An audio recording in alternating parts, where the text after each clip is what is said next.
Welcome to the Liberty Myself Emancipation Media Club. Today's reading is Friendship by Ralph Waldo Emerson. This is part of our twice-daily content heartbeat designed to help build information autonomy in our algorithm-dominated world. Listen, reflect, and engage however works for you. Without further ado, let's jump in. Stay free. Friendship by Ralph Waldo Emerson. A ruddy drop of manly blood. The surging sea outweighs. The world uncertain comes and goes. The lover rooted stays. I fancied he was fled.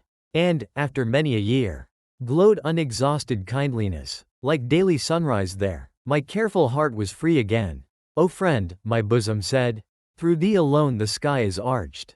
Through thee the rose is red. All things through thee take nobler form, and look beyond the earth. And is the mill round of our fate a sun path in thy worth? Me too thy nobleness has taught to master my despair. The fountains of my hidden life are through thy friendship fair. We have a great deal more kindness than is ever spoken. Maugre all the selfishness that chills like east winds the world. The whole human family is bathed with an element of love like a fine ether. How many persons we meet in houses, whom we scarcely speak to, whom yet we honor, and who honor us. How many we see in the street, or sit with in church, whom, though silently, we warmly rejoice to be with.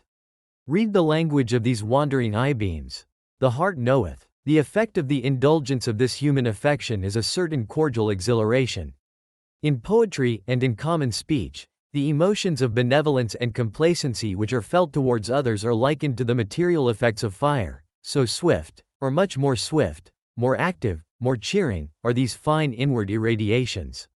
From the highest degree of passionate love, to the lowest degree of good will, they make the sweetness of life. Our intellectual and active powers increase with our affection. The scholar sits down to write, and all his years of meditation do not furnish him with one good thought or happy expression, but it is necessary to write a letter to a friend, and, forthwith, troops of gentle thoughts invest themselves, on every hand, with chosen words. See, in any house where virtue and self-respect abide, the palpitation which the approach of a stranger causes. A commended stranger is expected and announced, and an uneasiness betwixt pleasure and pain invades all the hearts of a household. His arrival almost brings fear to the good hearts that would welcome him. The house is dusted, all things fly into their places, the old coat is exchanged for the new, and they must get up a dinner if they can. Of a commended stranger, only the good report is told by others, only the good and new is heard by us. He stands to us for humanity. He is what we wish. Having imagined and invested him, we ask how we should stand related in conversation and action with such a man, and are uneasy with fear. The same idea exalts conversation with him. We talk better than we are wont. We have the nimblest fancy, a richer memory, and our dumb devil has taken leave for the time. For long hours we can continue a series of sincere, graceful, rich communications, drawn from the oldest, secretest experience, so that they who sit by, of our own kinsfolk and acquaintance, shall feel a lively surprise at our unusual powers. But as soon as the stranger begins to intrude his partialities, his definitions, his defects, into the conversation, it is all over. He has heard the first, the last and best he will ever hear from us. He is no stranger now.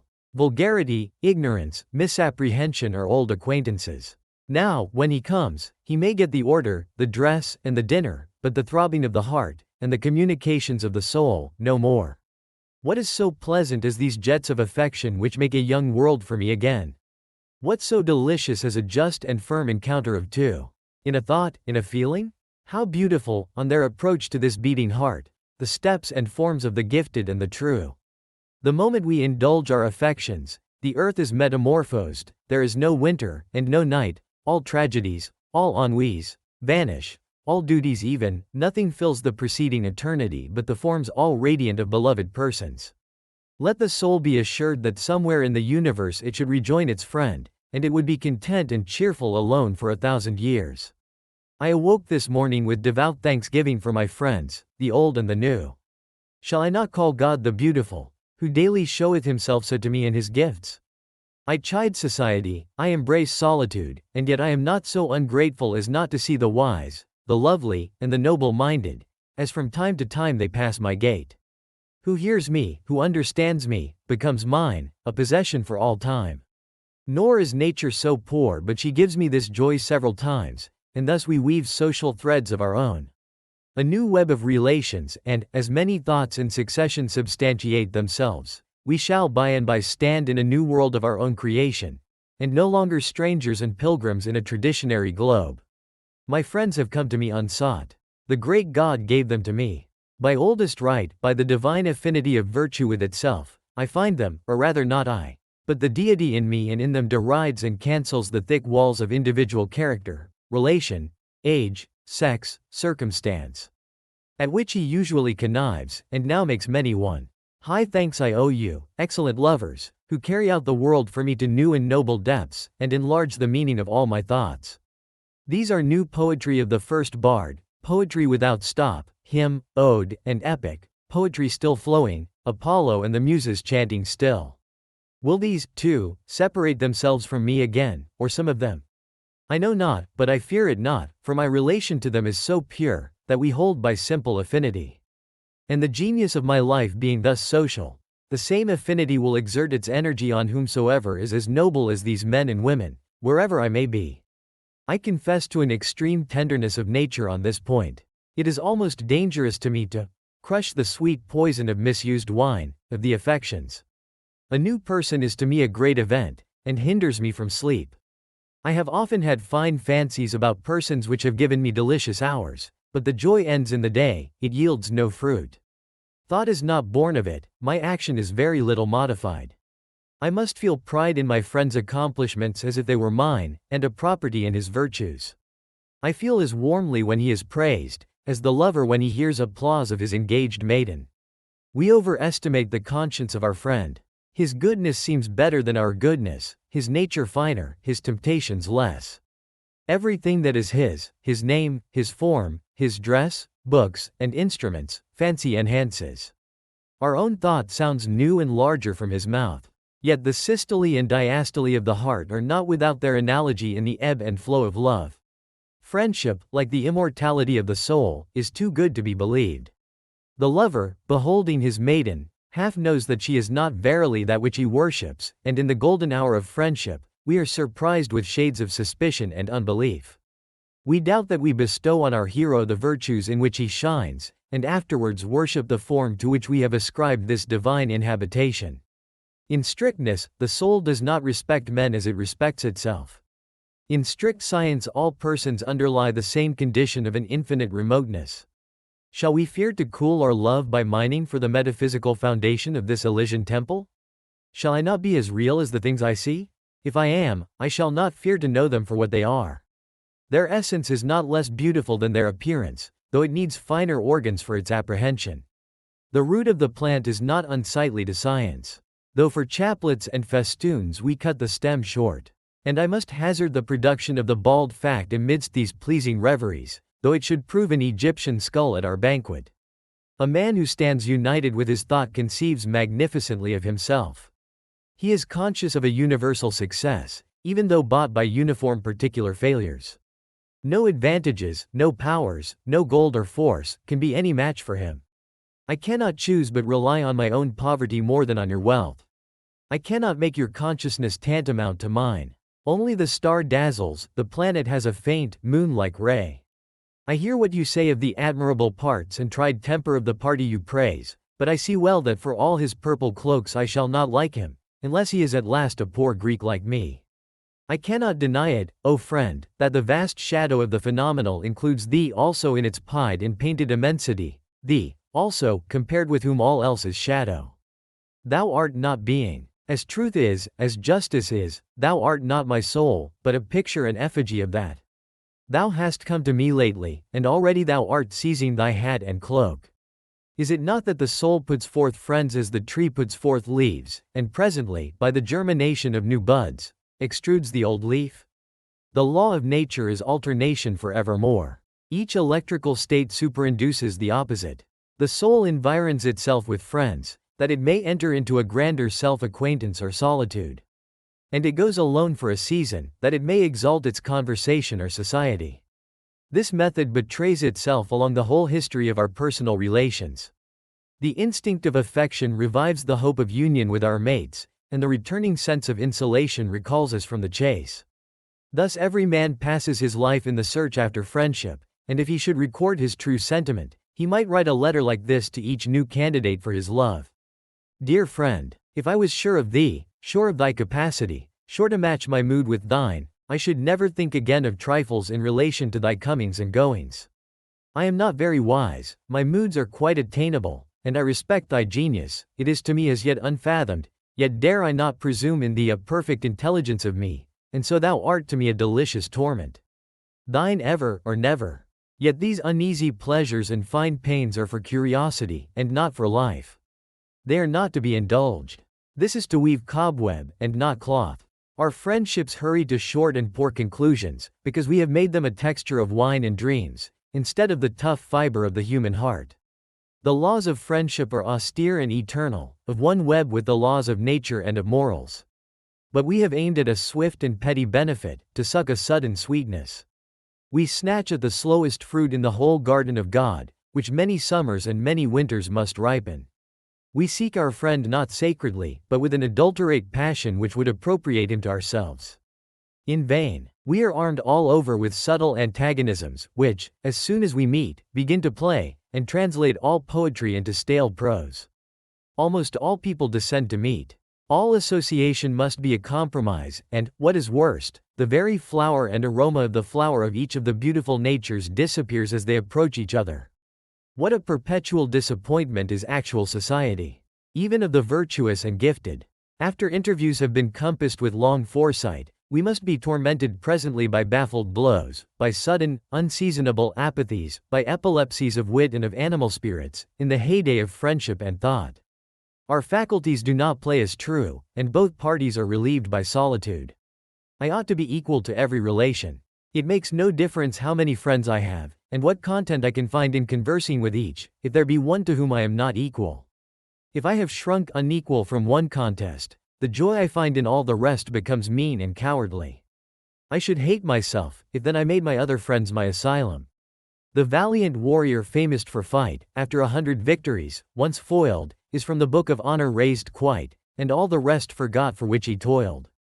Shakespeare website. Our impatience is thus sharply rebuked. Bashfulness and apathy are a tough husk, in which a delicate organization is protected from premature ripening. It would be lost if it knew itself before any of the best souls were yet ripe enough to know and own it. Respect the naturlangsamkeit which hardens the ruby in a million years, and works in duration, in which Alps and Andes come and go as rainbows. The good spirit of our life has no heaven, which is the price of rashness. Love, which is the essence of God, is not for levity, but for the total worth of man. Let us not have this childish luxury in our regards, but the austerest worth. Let us approach our friend with an audacious trust in the truth of his heart. In the breadth, impossible to be overturned, of his foundations. The attractions of this subject are not to be resisted, and I leave, for the time, all account of subordinate social benefit, to speak of that select and sacred relation which is a kind of absolute, and which even leaves the language of love suspicious and common. So much is this pure, and nothing is so much divine. I do not wish to treat friendships daintily, but with roughest courage. When they are real, they are not glass threads or frostwort, but the solidest thing we know. For now, after so many ages of experience, what do we know of nature or of ourselves? Not one step has man taken toward the solution of the problem of his destiny.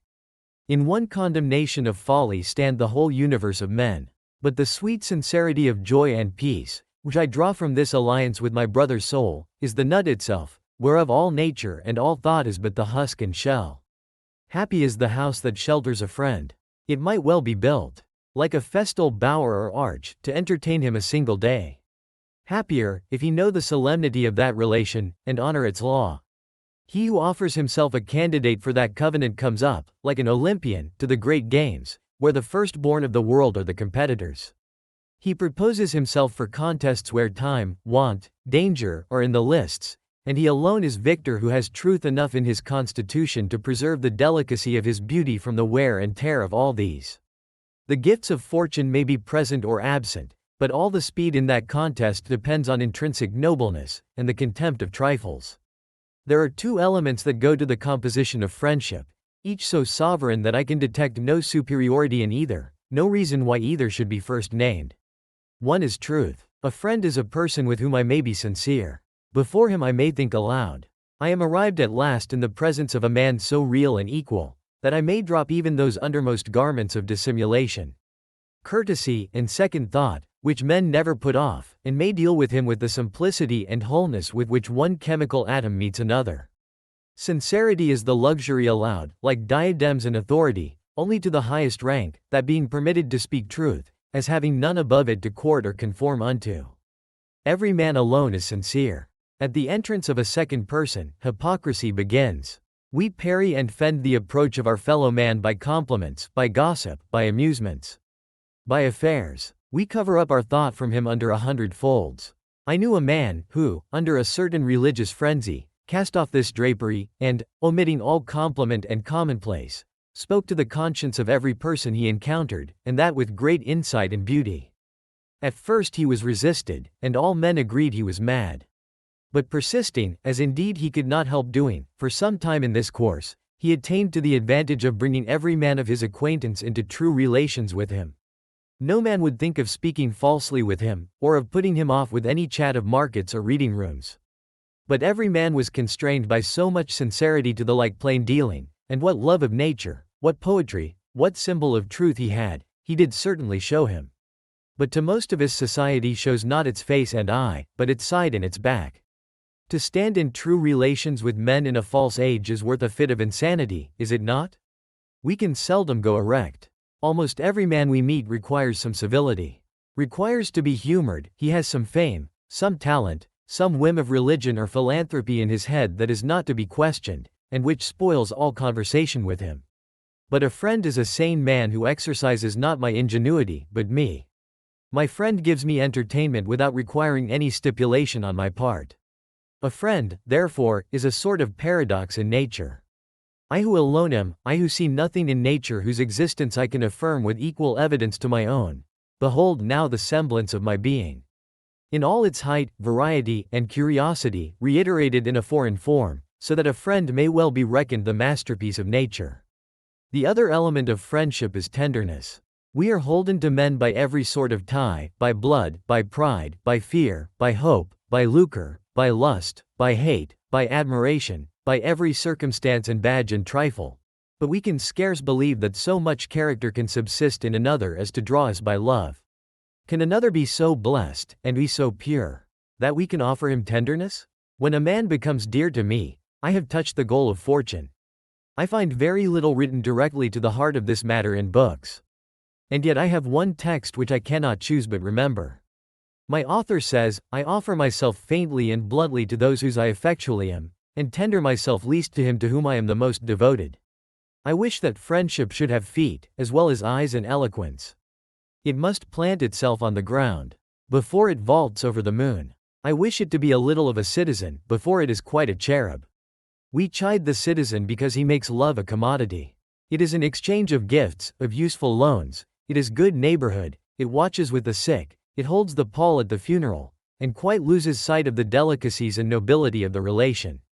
But though we cannot find the god under this disguise of a sutler, yet, on the other hand, we cannot forgive the poet if he spins his thread too fine, and does not substantiate his romance by the municipal virtues of justice, punctuality, fidelity, and pity. I hate the prostitution of the name of friendship to signify modish and worldly alliances. I much prefer the company of ploughboys and tin peddlers, to the silken and perfumed amity which celebrates its days of encounter by a frivolous display, by rides in a curricle, and dinners at the best taverns. The end of friendship is a commerce the most strict and homely that can be joined. More strict than any of which we have experience. It is for aid and comfort through all the relations and passages of life and death. It is fit for serene days, and graceful gifts, and country rambles, but also for rough roads and hard fare, shipwreck, poverty, and persecution. It keeps company with the sallies of the wit and the trances of religion. We are to dignify to each other the daily needs and offices of man's life, and embellish it by courage, wisdom, and unity. It should never fall into something usual and settled, but should be alert and inventive, and add rhyme and reason to what was drudgery. Friendship may be said to require natures so rare and costly, each so well-tempered and so happily adapted, and withal so circumstanced, for even in that particular, a poet says, love demands that the parties be altogether paired, that its satisfaction can very seldom be assured. It cannot subsist in its perfection, say some of those who are learned in this warm lore of the heart, betwixt more than two. I am not quite so strict in my terms, perhaps because I have never known so high a fellowship as others.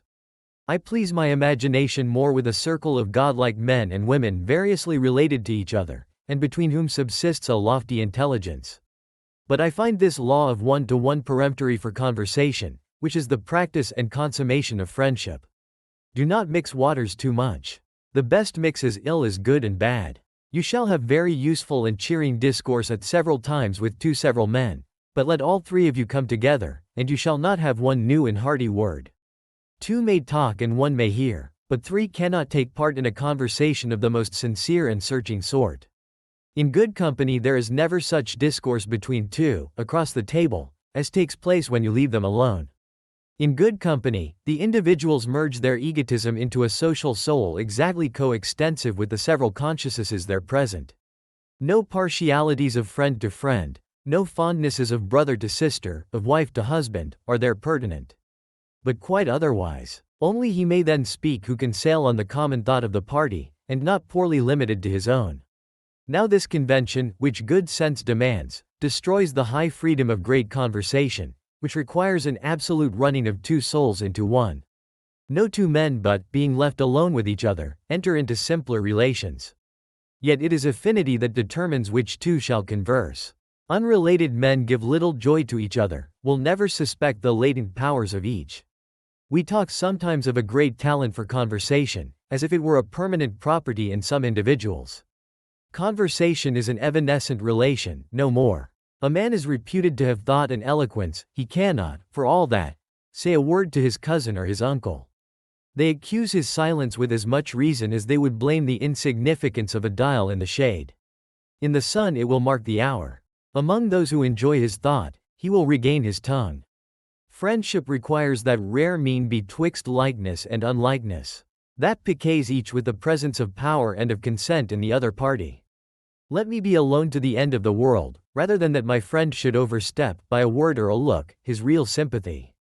I am equally balked by antagonism and by compliance. Let him not cease an instant to be himself. The only joy I have in his being mine, is that the not mine is mine. I hate, where I looked for a manly furtherance, or at least a manly resistance, to find a mush of concession. Better be a nettle in the side of your friend than his echo. The condition which high friendship demands is ability to do without it. That high office requires great and sublime parts. There must be very two, before there can be very one. Let it be an alliance of two large, formidable natures, mutually beheld, mutually feared, before yet they recognize the deep identity which beneath these disparities unites them. He only is fit for this society who is magnanimous, who is sure that greatness and goodness are always economy, who is not swift to intermeddle with his fortunes. Let him not intermeddle with this. Leave to the diamond its ages to grow, nor expect to accelerate the births of the eternal. Friendship demands a religious treatment. We talk of choosing our friends, but friends are self-elected. Reverence is a great part of it. Treat your friend as a spectacle.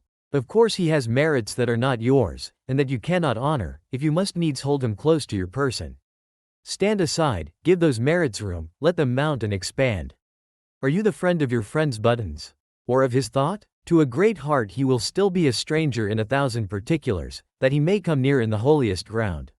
Leave it to girls and boys to regard a friend as property, and to suck a short and all-confounding pleasure, instead of the noblest benefit. Let us buy our entrance to this guild by a long probation. Why should we desecrate noble and beautiful souls by intruding on them? Why insist on rash personal relations with your friend? Why go to his house, or know his mother and brother and sisters? Why be visited by him at your own? Are these things material to our covenant? Leave this touching and clawing.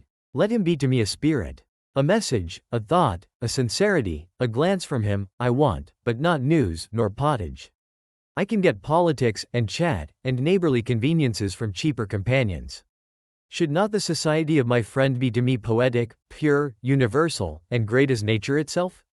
Ought I to feel that our tie is profane in comparison with yonder bar of cloud that sleeps on the horizon, or that clump of waving grass that divides the brook? Let us not vilify, but raise it to that standard. That great, defying eye, that scornful beauty of his mien and action, do not pique yourself on reducing, but rather fortify and enhance. Worship his superiorities, wish him not less by a thought, but hoard and tell them all. Guard him as thy counterpart. Let him be to thee forever a sort of beautiful enemy, untamable, devoutly revered, and not a trivial conveniency to be soon outgrown and cast aside. The hues of the opal, the light of the diamond, are not to be seen, if the eye is too near. To my friend I write a letter, and from him I receive a letter. That seems to you a little. It suffices me. It is a spiritual gift worthy of him to give, and of me to receive. It profanes nobody. In these warm lines the heart will trust itself, as it will not to the tongue, and pour out the prophecy of a godlier existence than all the annals of heroism have yet made good. Respect so far the holy laws of this fellowship as not to prejudice its perfect flower by your impatience for its opening. We must be our own before we can be another's.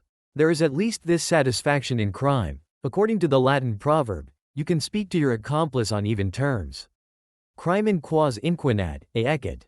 To those whom we admire and love, at first we cannot. Yet the least defect of self-possession vitiates, in my judgment, the entire relation. There can never be deep peace between two spirits, never mutual respect, until, in their dialogue, each stands for the whole world. What is so great as friendship? Let us carry with what grandeur of spirit we can. Let us be silent, so we may hear the whisper of the gods. Let us not interfere. Who set you to cast about what you should say to the select souls, or how to say anything to such? No matter how ingenious, no matter how graceful and bland, there are innumerable degrees of folly and wisdom, and for you to say aught is to be frivolous. Wait, and thy heart shall speak. Wait until the necessary and everlasting overpowers you, until day and night avail themselves of your lips. The only reward of virtue is virtue. The only way to have a friend is to be one. You shall not come nearer a man by getting into his house. If unlike, his soul only flees the faster from you, and you shall never catch a true glance of his eye. We see the noble afar off, and they repel us, why should we intrude?